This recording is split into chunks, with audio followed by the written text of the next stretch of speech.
Gimana dengan orang yang tidak punya mimpi, tidak punya passion, yang dia memang dia pengen berkarir di broadcast tapi nggak punya passion, otomatis mungkin niatnya nggak setebal Eci dan teman-teman Hollywood lain gitu. Nah itu gimana tuh Ci? Ya, rahasianya ya, kalau pengen sukses atau apa? Intinya untuk apa ya? Untuk tetap konsisten dan menjaga Kita nggak bisa, nah itu dia kita nggak bisa mendoktrin orang untuk konsisten. Itu konsistensi itu lahir dari diri sendiri. Kamu mau atau enggak? Yep. Kamu mau berjuang atau enggak? Kamu mau komitmen enggak? Kalau enggak, ya udah, nggak bisa. Aku pun meskipun aku nggak kerja di production house sekarang, tapi aku kerjanya tetap industri kreatif anggapannya ya. Iya. Aku kerja di NGO, tapi aku masih ngerjainnya memang konten kreatif. Jadi dia punya banyak potensi ke berbagai macam bidang selama itu masih dalam koridor kreativitas ya Ci ya. Benar gitu kan ya? Betul. Oke, kita balik jadi, gimana? Jangan pernah berpikir bahwa kamu belajar di broadcast itu hanya akan kerja di pertelevisian atau industri perfilman. Enggak, industrinya besar banget. Sekarang tuh konten tuh udah menyebar kemana-mana ya. Konten tuh bisa sekarang tuh semua lembaga itu butuh orang kreatif. Persis. Jadi gimana cara kamu menjadi orang kreatif? Sebenarnya itu. Di Palangkaraya ini kan kita harus sadari bahwa keterbukaan pemahaman terhadap dunia broadcast itu sangat kecil gitu. Orang masih memandang sebelah mata dan ini pun sipit terhadap dunia broadcast karena dianggap tidak potensial, dianggap tidak memiliki penghasilan yang cerah, tidak memiliki jenjang karir yang jelas. Nah, Eci kan punya pengalaman. Saya enggak, karena saya bangkit karena saya hanya punya passion gitu. Bukan orang yang punya disiplin ilmu, bukan orang yang punya pengalaman sampai ke sana gitu, ke Jakarta. Ya, apa sih sebenarnya ditawarkan broadcasting? Ditawarkan dunia broadcast terutama di era seperti ini gitu. Pertanyaan anak-anak gini, Pak, kalau misalnya jadi YouTuber itu bisa ngelihat dari tutorial YouTube, ngapain saya harus sekolah broadcasting untuk jadi YouTuber terkenal? Gimana tuh, Ci? Tapi kamu perlu belajar kode etik. Iya, dan itu tidak bisa dipahami segampang itu oleh orang di sini gitu, Palangkaraya. Nah, gimana jadi kita memasyarakatkan broadcasting, terutama di Palangkaraya di mana industrinya belum hidup, habitnya belum ada, kemudian kita nggak tahu mau lari kemana broadcast, gimana kemudian kita memasyarakatkan broadcasting itu. Menurut Eci yang pernah kerja di sana, di industri yang sudah jauh lebih besar daripada di sini gitu. Jadi kalau kita bicara tentang pendidikan, sekarang semua orang bisa nonton dari YouTube. Yap. Gitu kan. Semua orang bisa belajar. Tapi ketika kamu udah benar-benar fokus untuk mencari ilmu yang lebih jadi teori itu tetap penting gitu. Ngerti ya? Ya. Kamu belajar otodidak anggapannya ya, kan otodidak ya, belajar dari YouTube. Tapi kamu tetap perlu teori untuk kamu memahami lebih lanjut gitu tentang itu semua, tentang sejarahnya perfilman, dan itu akan pendidikan itu mengajarkan kamu untuk secara terstruktur, karena itu akan membentuk pola pikir kamu sendiri juga untuk membuat sesuatu itu secara rapi dan terstruktur dan termanajemen.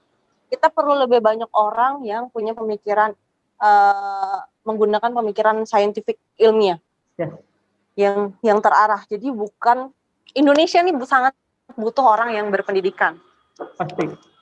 Berpendidikan dalam hal ini ya, berpendidikan dia punya pola pikir sebagai perencana. Kita butuh para perencana nih. Kalau Indonesia mau maju ya, kita bicara Indonesia ya secara besar. Bukan hanya Kalimantan Tengah, kita butuh lebih banyak pemikir. Jadi memang kenapa broadcast itu penting, belajar broadcast itu penting, ya kamu perlu belajar kode etiknya. Oke. Jadi emang kamu pikir punya kebebasan bersuara terus kamu nggak pikirin kiri kanan gitu? Iya, bertanggung jawab artinya. Kamu punya etika dong. Kamu harus bertanggung jawab atas apa yang kamu buat, apa yang kamu ciptakan. Dan kamu harus pahami itu. Dan itu yang nggak akan kamu dapatkan dari YouTube. Yes. Karena di YouTube pasti akan langsung ngajarin praktikal. Yap. Jadi intinya belajar broadcast itu menciptakan individu-individu perencana yang terstruktur, sistematis dan baik, dan juga para pelaksana yang punya etika. Benar nggak sih? Iya, bukan hanya kreatif, tapi beretika gitu ya. Ya, jadi kita kan kita nggak akan nemuin lagi ada YouTuber yang bagi-bagi sampah lah dan sebagainya gitu ya. Bener semacam itu. Ya, kurang lebih gitu. Dan juga kan punya ada agenda setting kan dari setiap video, dari setiap karya video yang dibuat. Ada agenda setting. Nah, jangan sampai ini tuh nanti industri kreatif ini, industri konten kreatif itu jadi bablas dan kamu akhirnya berbicara hal yang kamu tidak ada validasi datanya yang benar, yang akurat.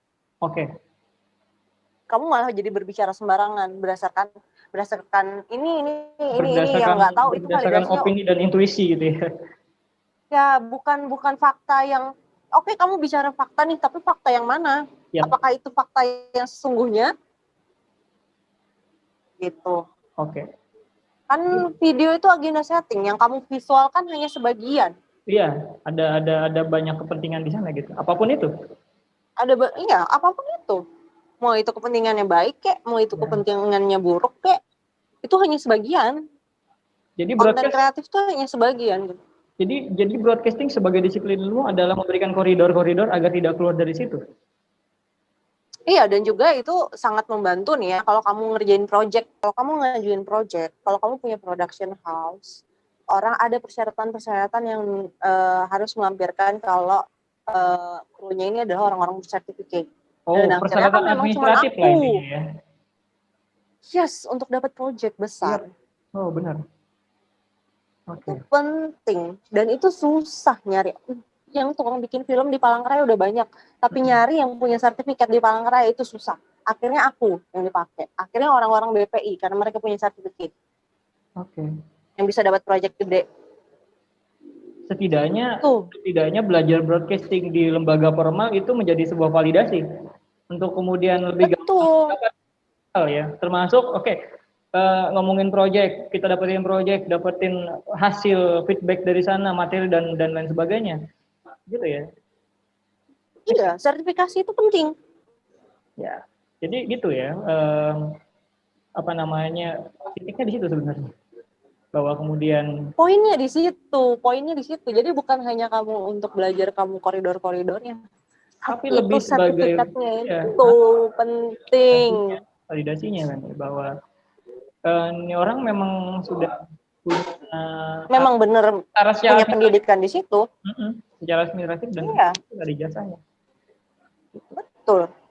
Balik ke kerjaan di broadcast sana, Ci. Banyak orang kan belum tahu tuh broadcast itu kerjaannya apa sih sebenarnya? Apa sih menurut Ci? Broadcast itu kan di Palangka lah gitu loh. Ya, broadcast itu kan sebenarnya artinya penyiaran ya, apapun bentuk penyiarannya gitu.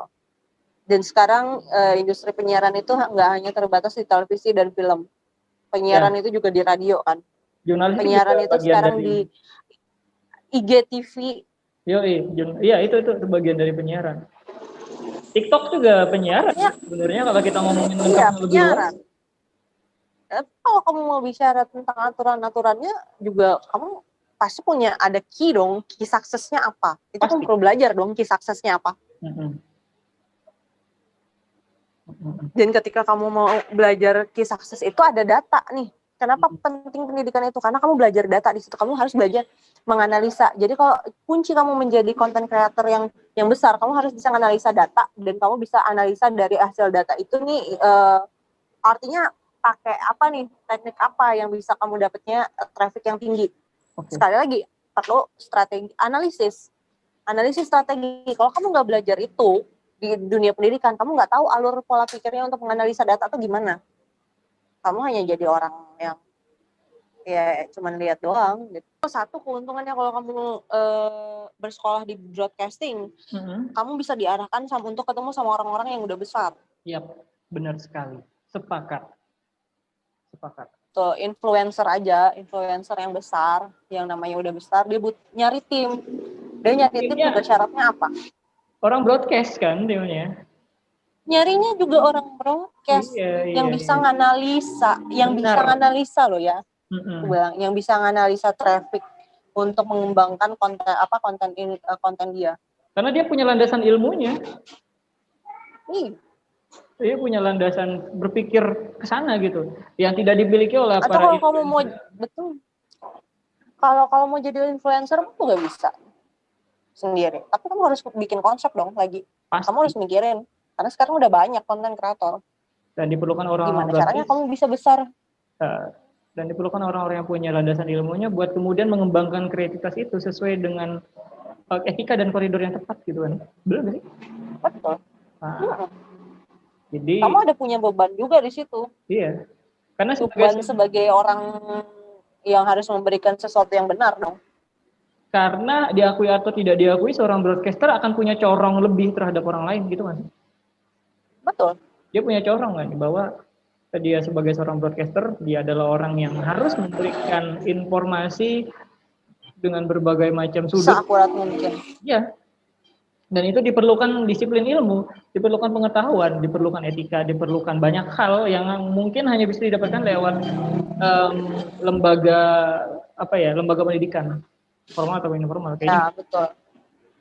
Iya. Karena pada akhirnya sekarang banyak wartawan juga yang akhirnya seperti bukan mendiskreditkan ya.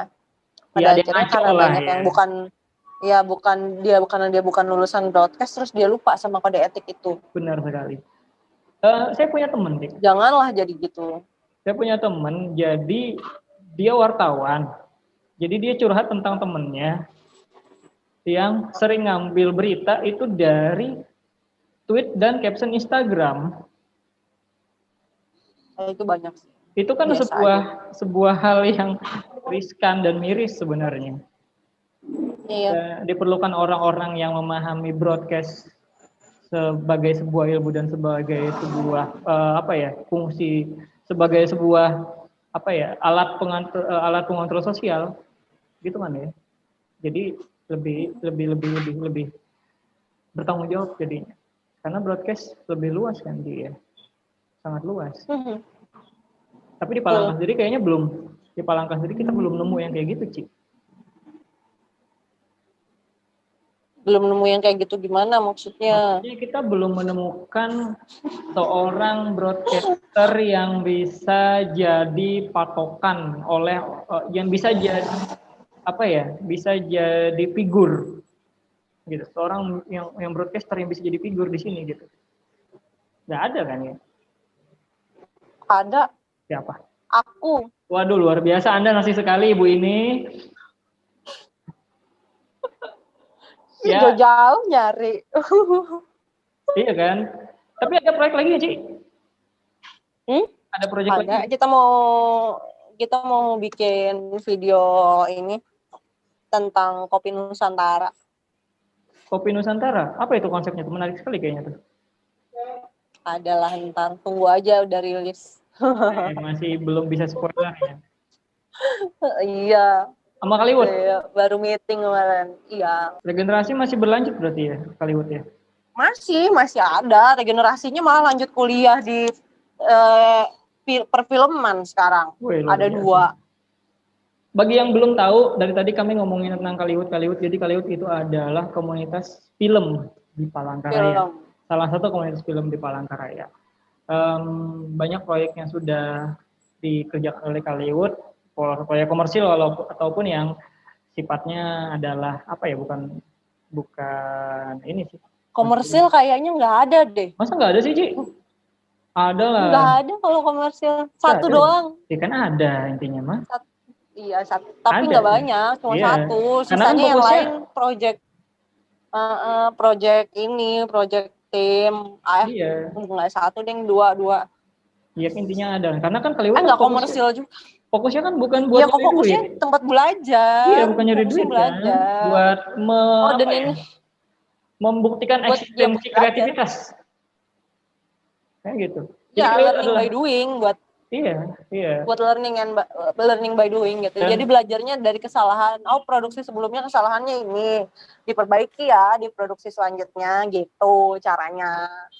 Saya tetap bagian dari Kaliwat walaupun saya tidak aktif di sana. Ya, Kaliwat is my blood lah. Tapi tidak harus selalu ada di sana kan ya. Mendukung dengan doa, mendukung dengan apresiasi, mendukung dengan memberikan info tentang Kaliwat ke orang-orang terdekat juga sebagai satu dukungan. Saya rasa seperti itu. Termasuk broadcast. Nah, bagi yang tadi sudah mendengarkan pembahasan kita, terus Eci ini bisa kerja di Kompas loh. Eci bisa kerja di Kompas TV, bisa. Kan magang. Enggak, aku nggak di Kompas. Oh ya kan. Enggak, bukan di Kompas TV-nya, di Visinema. Iya, Visinema kemudian bekerja sama dengan Kompas TV. Oh iya. Bertemu dengan orang-orang hebat. Ketemu sama siapa, Ci? Ciko ketemu kan, Ci ya? Ketemu sama Ciko, ketemu sama Mas Angga Dwi Sasongko, ketemu dengan banyak orang hebat di industri kreatif karena Eci sekolah di broadcast. Buat kamu yang tinggal di Kalteng tapi tidak punya budget untuk sekolah broadcast keluar Kalimantan, di Kalimantan Tengah juga ada SMK Muhammadiyah Palangkaraya itu punya jurusan broadcasting, seni broadcasting.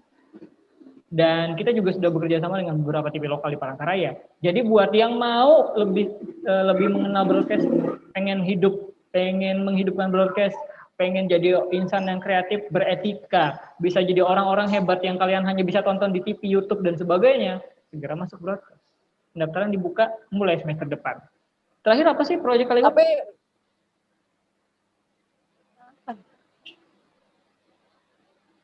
Apa ya? Ada film tahun lalu bikin yang terakhir. Apa tuh? Tapi itu nggak tayang karena kita ada kerjasama sama partner gitu di luar. Jadi tayangnya di akun itu partner?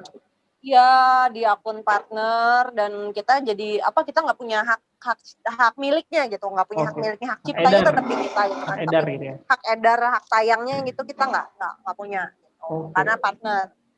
Apa sih namanya biar nanti kalau yang nonton bisa judul filmnya ya? Judul filmnya Irka. Ira nama orang berarti ya? Iya, nama orang. Silakan cek Ira. Apa nama akun ininya? Yang nayang? Aku masih belum deh. Itu kita tuh masih nyangkut di ini ya. Urusan legalnya gitu. Jadi masih belum tayang gitu. Nah, itu perlunya belajar broadcast ya. Jadi dalam produksi pasti ada yang namanya urusan legal. Ketika belajar tahu tuh mana aja yang harus diurus, mana yang nggak perlu diurus. Hal-hal yang seperti itu tuh penting sebenarnya. Penting budgeting. Iya. Atur jadwal. Bener sekali. Ya lebih ke aspek manajemen lah. Nah, bikin orang percaya untuk kalau broadcast itu bisa hidup tuh gimana, Ci? Di sini, Ci? Kalau di sini mah nggak usah terlalu idealis. Jadi contoh gimana tuh? Banyak orang nggak tahu tuh karena orang kan nggak tahu broadcast itu gimana gitu. Nggak tahu konsep kerjanya. Ya kerjain aja project wedding yang banyak duitnya tapi bikin video wedding yang lebih cakep, yang punya storytelling. Benar sekali. Ada nggak di sini yang bikin video wedding storytelling? Belum ada. Jarang, ada cuman jarang. Ada tapi jarang gitu. Ada. Yang saya pernah kerja di sana. Tim yang dikerjain sama tim kita juga gitu. Iya, saya pernah kerja di situ di wedding organizer video wedding yang pakai kayak gitu sama almarhum dulu. Gini, yang tukang ngambil video banyak, tapi yang bisa bikin cerita yang bagus itu nggak ada. Kemampuan untuk memberikan storytelling yang bagus gitu, menarik. Iya, emang kamu mau nonton nih film, cuman gambarnya dong yang bagus, ceritanya nggak bagus. Itu mah video gathering kayak gitu tuh. Iya, sekarang pertanyaannya itu kan. Iya. Mau nonton film yang kayak gitu. Terus caranya supaya bisa bikin film yang bagus gimana? Ya belajar cara nulis naskah, belajar cara bikin cerita yang bagus. Belajar dari mana lu belajarnya? Ya cuman kalau kamu sekolah atau kamu ikutan workshop penulisan naskah. Ya, intinya adalah broadcasting itu luas, tidak terpaku pada satu bidang. Broadcasting itu tidak mengajarkan kalian menjadi seorang penyiar TV, tidak menjadikan kalian sebagai seorang sutradara, tidak menjadikan kalian sebagai seorang jurnalis, tapi menjadikan kalian sebagai individu yang kreatif, bisa memecahkan masalah dengan banyak solusi yang kreatif. Seperti itu sih ya. Ya. Terima kasih, sampai ketemu di episode yang akan datang. Terima kasih untuk Eci, semoga sehat sekeluarga. Titip salam buat Emi ya. Udah berapa tahun Ci Emi, Ci? Udah 2 tahun. Udah 2 tahun ya. Udah hampir 3 tahun berarti ya, beda setahun sama anak saya. Semoga enggak, masih jauh. Belum ya? Belum baru ya? aja kok ulang tahunnya. Oh iya, setengah tahun sama anak saya. Pokoknya semoga semuanya lancar, proyek dengan Kaliwoodnya berjalan dengan baik, PH-nya segera terbentuk, bisa menjadi pionir dari industri kreatif di Palangkaraya. Kemudian KP-nya semoga semakin ramai, bisa jadi wadah kreatif bagi anak-anak muda. Ingat ya, di N Republik, N apa sih? Lupa sih. Iya, An Republic Coffee. N Republik Coffee di Jalan Suprapto, di seberang rumah makan yang mirip candi, gitu ya. Yang mirip. Roti Srikayanya enak. Saya kalau ke sana selalu makan roti Srikaya. Cuma kalau di sana, saya nggak bisa ngopi lagi.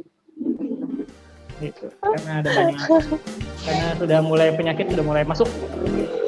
Udah tua ya? Nggak tua sih, lebih ke matang sih. Oh iya. Kalau begitu, udah lah, kalau diajakin ngobrol kemana-mana dia akan membuli. Jadi ya sudah kalau begitu. Terima kasih semuanya, sampai jumpa, dadah. Broadcast Talk by SMK Muhammadiyah Palangkaraya.